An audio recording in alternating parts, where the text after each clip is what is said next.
حضرت عیسیٰ علیہ السلام کے مردے کو زندہ کرنے کا پہلا واقعہ اس طرح ہوا کہ آپ علیہ السلام ایک دن کہیں سے گزر رہے تھے۔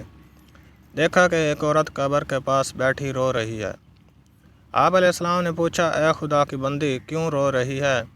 اس نے کہا، میری ایک بیٹی تھی، اس کے علاوہ اور کوئی اولاد نہیں، اس کا انتقال ہوا ہے، یہ اس کی قبر ہے۔ میں نے قسم کھائی ہے کہ اس وقت تک یہیں پڑی رہوں گی جب تک میں بھی اس سے جا نہ ملوں۔ یا اللہ اسے زندہ کر دے تاکہ میں اسے ایک بار دیکھ لوں۔ آپ علیہ السلام نے فرمایا، کیا تم اسے زندہ حالت میں ایک بار دیکھ صبر کر لو گی اور گھر واپس چلی جاؤ گی؟ اس نے کہا، جی ہاں۔ آپ علیہ السلام نے 2 رکعت نماز پڑھی اور اس کے بعد قبر کے پاس کھڑے ہو کر آواز دی، اے فلاں عورت، اللہ کے حکم سے زندہ ہو کر باہر آ جا اور ہمیں حالات سے آگاہ کر۔ اس پر قبر میں ارتعاش پیدا ہوئی۔ دوبارہ ندا دی تو قبر کھل گئی، لیکن اس سے باہر کوئی نہ نکلا۔ تیسری بار آواز دی تو ایک عورت ساتھ سے مٹی جھاڑتی ہوئی قبر سے نکلی۔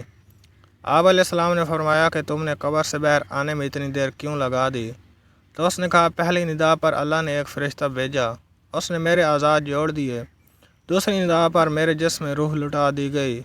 تیسری بار جب آواز آئی تو میں سمجھی کہ یہ قیامت کی آواز ہے، چنانچہ دہشت کے مارے میرے سر کے بال بھوئے اور پلکیں سب سفید ہو گئی۔ اس کے بعد عورت اپنی روتی پیٹتی والدہ کی طرف متوجہ ہوئی اور کہا، اماں، آپ نے مجھے 2 مرتبہ موت کی شدت سہنے پر مجبور کیا۔ امی جان، صبر کیجیے، ثواب کی نیت رکھیے، مجھے دنیا کی ضرورت نہیں۔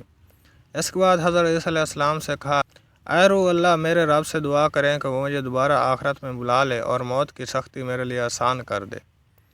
تو چنانچہ آپ علیہ السلام نے دعا کی اور وہ دوبارہ لاش بن کر قبر کے اندر گئی۔ آپ علیہ السلام نے اس پر قبر بنا دی۔ ایسے ایمان افروز دلچسپ قصے اور حکایت کے لیے ہمارے چینل عثمان اسلام آفیشیل کو لائک اور سبسکرائب کریں۔ شکریہ۔